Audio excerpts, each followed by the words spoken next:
You will hear a conversation between Harry and Andrea, two students who have just finished their final exams. First, you have some time to look at questions 1 to 5.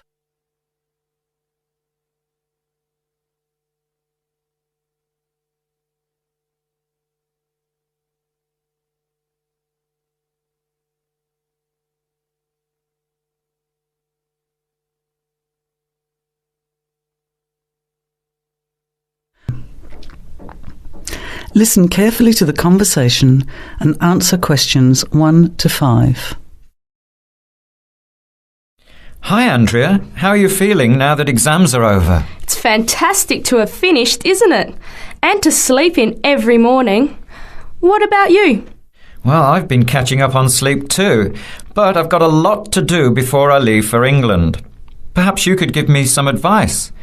I've got a lot of things I can't possibly take back with me, but I don't know what to do with them. Well, it depends on what sort of things they are and whether you're thinking of giving them away or selling them. Well, almost everything. Furniture, the fridge and other kitchen stuff that I bought from the previous tenant. But the new people have already got what they need, so they're not interested in buying stuff from me. I can't afford to give it away, but I'm not sure how to sell it all. Oh, and there are some clothes and books as well. Why can't you take them? The books are really heavy. It's so expensive if you exceed the airline baggage allowance. And the clothes just won't all fit in my suitcase. It's amazing how much stuff I've accumulated since I've been here. Anyway, I don't think I'll need as many summer clothes in England as I have here in Australia. I see. Well, there are several alternatives. First of all, you could put up notices around the university about the books. You know, on the notice boards in the Student Union building and in the economics department. Anywhere second and third year students will see them. People are always keen to buy cheap textbooks. OK, what should I say on the notices? Just put the titles, authors and price you want, your name of course, and maybe put your phone number on those little tear-off tags. That's a good idea. And what about the furniture? You could try doing the same thing, but usually students are away all summer, so they don't want to buy furniture now.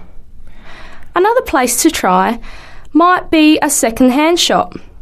Someone from the shop will usually come around and give you a free quote, and then you can decide. But you don't usually get much money for that sort of stuff. Before you hear the rest of the conversation, you have some time to look at questions 6 to 10.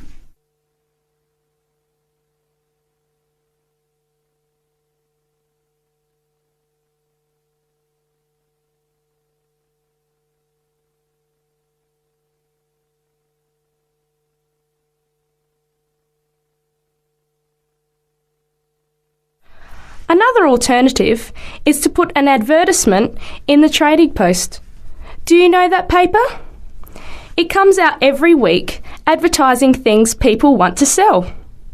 You have to pay to put the advert in and then hope people phone. Give them as much information as possible, and if they're interested, invite them to come and have a look. The hard part is agreeing on a price. No, I haven't seen the Trading Post, but I should have a look at it. And I could advertise the fridge, the microwave and the furniture. But the kitchen stuff isn't really that good. You know, old cutlery, a few pots and pans and some plates and things. What shall I do with them? Well, another option is to donate the kitchen things to a charity shop. You know, like the Salvation Army or St Vincent de Paul. Why don't you get a second-hand shop to give you a quote first? Yes, I could do that. Find out how much they'll give me and then decide whether to sell them or give them away. But I've still got the clothes. A charity shop will take them too, as long as they're in good condition. And even though you don't get any money, at least you know that someone who really deserves some help has benefited. That's a good point. I'll advertise the expensive stuff, the furniture, and donate the clothes and kitchen stuff. Let's go and buy a trading post and you can help me write the advert. Well, actually, I'm interested in buying the fridge and the microwave, depending on the price, of course. OK, let's see how good you are at bargaining. That is the end of part 1. You now have half a minute to check your answers.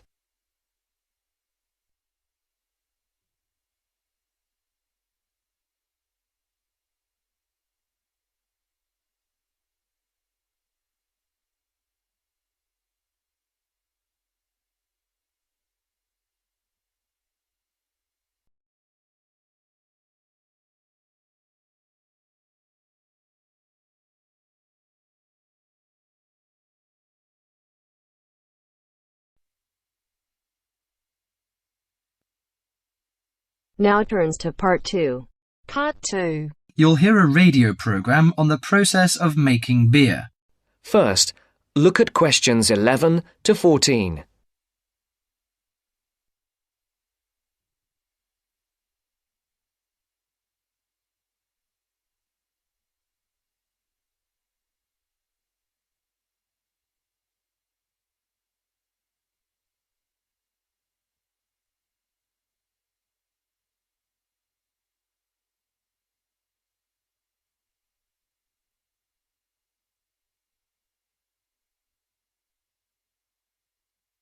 Listen carefully. Hello and welcome to Gourmet Evening, and this week we're looking at the world's popular beverage, a great favourite today, beer. And in the studio to tell us all about it is Clark Maxwell. Beer is one of my personal favourite beverages, and I've got a number of facts, tips and trivia about beer to share with you. So, who invented beer and when? What is beer made of? Actually, historians are not entirely sure when beer was invented, but they guess that beer was created accidentally by early nomadic tribes roughly 10,000 years ago. The 4 primary ingredients are malt, hops, yeast and water. Malt, which gives the beer a sweet taste, is made from barley soaked in water until its husks open and sprout. The sprouts are then dried and crushed. The small flowers of the hops vine are added partly because they taste bitter, helping balance the sweetness of the malt. Hops prevent the growth of bacteria that can spoil beer. Yeast is responsible for fermentation, which creates the alcohol and carbonation. Beer makers sometimes use additives or substitutes for malt or hops. Substitutes such as corn or rice can make a beer lighter or cheaper to produce. Before the broadcast continues, look at questions 15 to 20.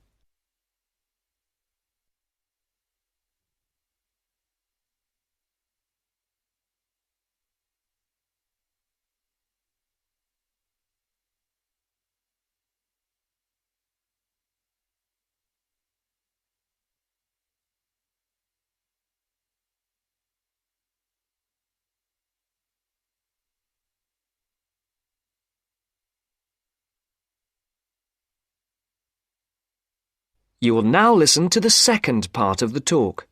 Adding fruit gives beer a fruity taste. Beer is not high in alcohol, as we know. The lowest type, light beer, contains no more than 2% alcohol, and the highest may reach 6%.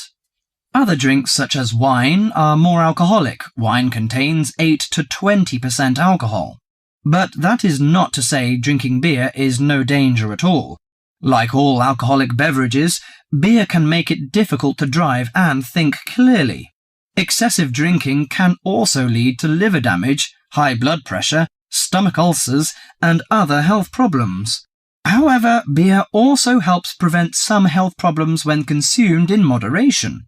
Beer contains a moderate number of vitamins and minerals. Studies have shown that small amounts of alcohol can reduce the risk of heart disease. Beer also contains selenium, a mineral that promotes bone growth and helps reduce the risk of osteoporosis. I suppose many of you think beer can give you a beer belly, but you are mistaken. Genes determine how fat is deposited. No food or drink can create fat deposits in specific areas of the body. As with all foods, the more calories you consume, the more likely they are to be stored as fat and cause weight gain. Beer contains no fat and averages 150 calories per serving. Well, one more thing. Pay attention to the storage and containers of beer.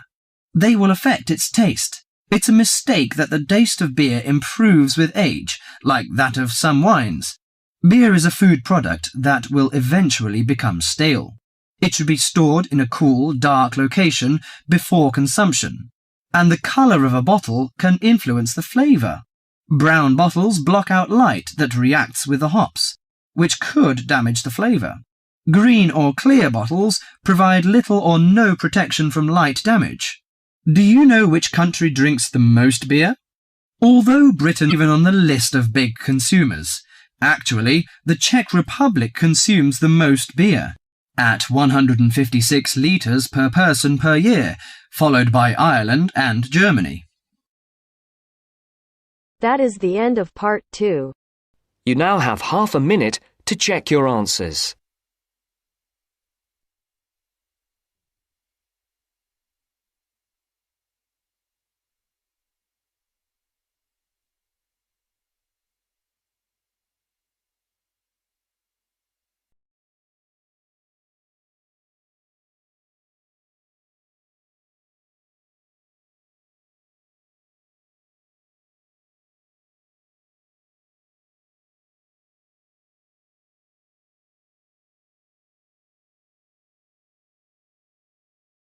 Now turns to part 3.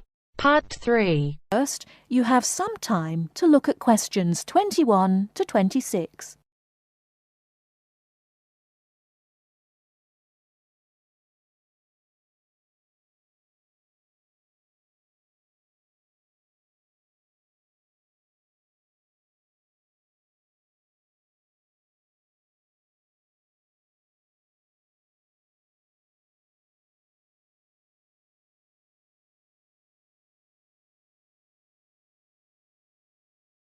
Now listen carefully and answer questions 21 to 26. Good evening, and welcome to this month's Observatory Club lecture. I'm Donald Mackey, and I'm here to talk to you about the solar eclipse in history. 1,000 years ago, a total eclipse of the sun was a terrifying religious experience. But these days, an eclipse is more likely to be viewed as a tourist attraction than as a scientific or spiritual event. People will travel literally miles to be in the right place at the right time to get the best view of their eclipse. Well, what exactly causes a solar eclipse? When the world goes dark for a few minutes in the middle of the day. Scientifically speaking, the dark spot itself is easy to explain. It is the shadow of the moon streaking across the earth. This happens every year or two, each time along a different and, to all intents and purposes, a seemingly random piece of the globe. In the past, people often interpreted an eclipse as a danger signal heralding disaster, and in fact, the Chinese were so disturbed by these events that they included among their gods one whose job was to prevent eclipses. But whether or not you are superstitious, or take a purely scientific view, our earthly eclipses are special in 3 ways. Firstly, there can be no doubt that they are very beautiful. It's as if a deep blue curtain had fallen over the daytime sky as the sun becomes a black void surrounded by the glow of its outer atmosphere. But beyond this, total eclipses possess a second, more compelling beauty in the eyes of us scientists, for they offer a unique opportunity for research. Only during an eclipse can we study the corona and other dim things that are normally lost in the sun's glare. And thirdly, they are rare. Even though an eclipse of the sun occurs somewhere on Earth every year or two, if you sit in your garden and wait, it will take 375 years on average for one to come to you. If the moon were any larger, eclipses would become a monthly bore. If it were smaller, they simply would not be possible. The ancient Babylonian priests, who spent a fair bit of time staring at the sky, had already noted that there was an 18-year pattern in their recurrence, but they didn't have the mathematics to predict an eclipse accurately. Before you hear the rest of the talk, you have some time to look at questions 27 to 30.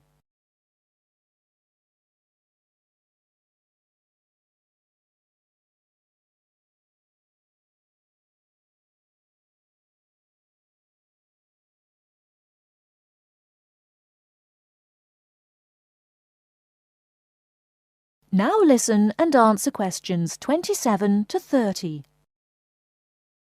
It was Edmund Halley, the English astronomer, who knew his maths well enough to predict the return of the comet, which incidentally bears his name, and in 1715 he became the first person to make an accurate eclipse prediction. This brought eclipses firmly into the scientific domain, and they have since allowed a number of important scientific discoveries to be made. For instance, in the eclipse of 1868, two scientists, Janssen and Lockyer, were observing the sun's atmosphere, and it was these observations that ultimately led to the discovery of a new element. They named the element helium after the Greek god of the sun. This was a major find because helium turned out to be the most common element in the universe after hydrogen. Another great triumph involved mercury. I'll just put that up on the board for you now. See, there's Mercury, the planet closest to the sun. Then there's Venus, Earth, etc. For centuries, scientists had been unable to understand why Mercury appeared to rotate faster than it should. Some astronomers suggested that there might be an undiscovered planet causing this unusual orbit, and even gave it the name Vulcan. During the eclipse of 1878, an American astronomer, James Watson, thought he had spotted this so-called lost planet. But alas for him, he was later obliged to admit that he had been wrong about Vulcan and withdrew his claim. Then Albert Einstein came on the scene. Einstein suggested that rather than being wrong about the number of planets, astronomers were actually wrong about gravity. Einstein's theory of relativity, for which he is so famous, disagreed with Newton's law of gravity in just the right way to explain Mercury's odd orbit. He also realized that a definitive test would be possible during the total eclipse of 1919, and this is indeed when his theory was finally proved correct. So there you have several examples of how eclipses have helped to increase our understanding of the universe. And now let's move on to social.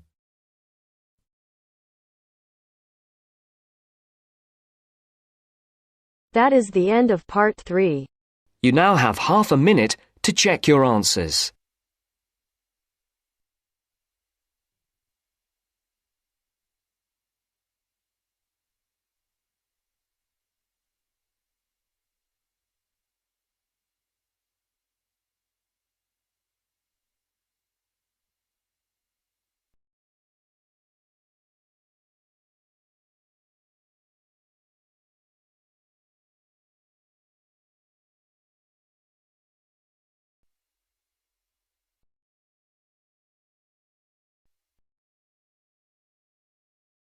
Now turns to part 4.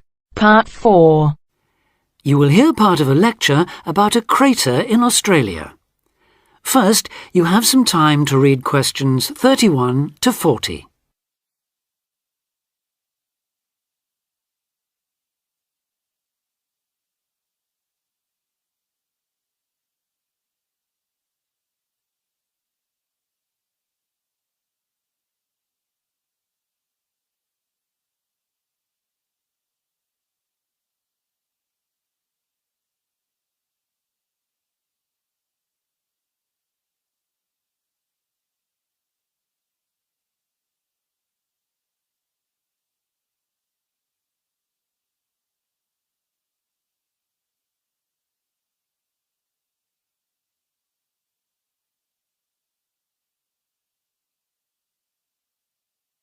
Now listen carefully and answer questions 31 to 40.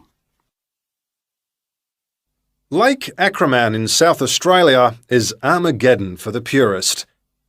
No other meteorite impact on Earth has stamped the surrounding rocks with such an abiding, unequivocal geological record of collision, earthquake, wind, fire and tsunami, the giant waves formed by major Earth movements. The story it tells is elemental, without dying dinosaurs or even Bruce Willis to complicate its simple message of destruction. First, the numbers. About 590 million years ago, a rocky meteorite more than 4 kilometres across and travelling at around 90,000 kilometres an hour slammed into an area of red volcanic rock about 430 kilometres northwest of Adelaide. Within seconds, the meteorite vaporised in a ball of fire, carving out a crater about 4 kilometres deep and 40 kilometres in diameter, and spawning earthquakes fierce enough to raise 100-metre-high tsunamis in a shallow sea 300 kilometres away. Ancient, stable and unglaciated, the bedrock of Australia preserves some of the most photogenic impact craters in the world. Acraman is not one of them. 500 million years of erosion has taken its toll. A salt pan surrounded by low hills is all that remains to mark the site of the cataclysm. The true nature of the place dawned on geologist George Williams of Adelaide University in 1979. Gazing at a sheaf of newly acquired satellite images, he saw the small circular shape of Lake Acraman surrounded by a ring of faults and low scarps 40 kilometres across, and an outer ring twice this size. A year later, he made it to the site. On islands near the centre of the lake, Williams found bedrock shattered in a conical pattern that experts consider a sure sign of a meteorite impact. Except for a crater, which had long since eroded, the area was a textbook example of an impact site. In 1985, further intriguing evidence turned up. Vic Gostin, another Adelaide geologist, had been studying a thin band of fragmented red volcanic rock in 600-million-year-old shale in the Flinders Ranges, more than 300 kilometres east of Acraman. To his bewilderment, the volcanic chunks turned out to be 1 billion years older than the shale. Where had they come from? Comparing samples, Gostin and Williams found that their rocks were identical. The red rock in the Flinders Ranges had been blasted there from Acraman. Later, the same material turned up at sites 500 kilometres from Acraman.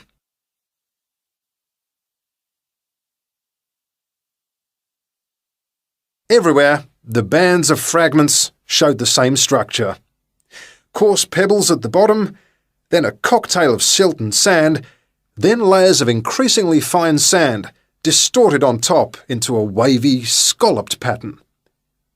These layers also show, step by step, how the meteorite transformed the floor of an ancient sea hundreds of kilometres away, according to Malcolm Wallace of Melbourne University.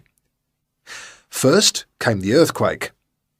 Travelling at about 3 kilometres a second, shock waves arrived offshore within a minute or two of the collision, stirring up the water with clouds of silt as the seabed shook.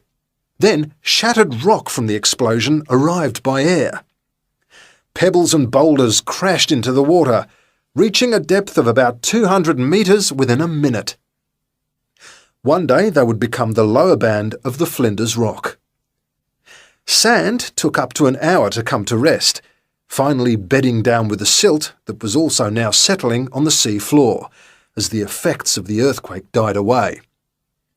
This mixture would eventually form the next layer. About an hour after the meteorite's impact, huge waves rolled in, leaving the ripples on the surface that later hardened into rock. Clear as mud is not an oxymoron. In Acraman, the arid, timeless Australian outback, has preserved the closest thing the earth can boast to a perfect pockmark, the pinnacle of imperfection. That is the end of part 4. You now have half a minute to check your answers.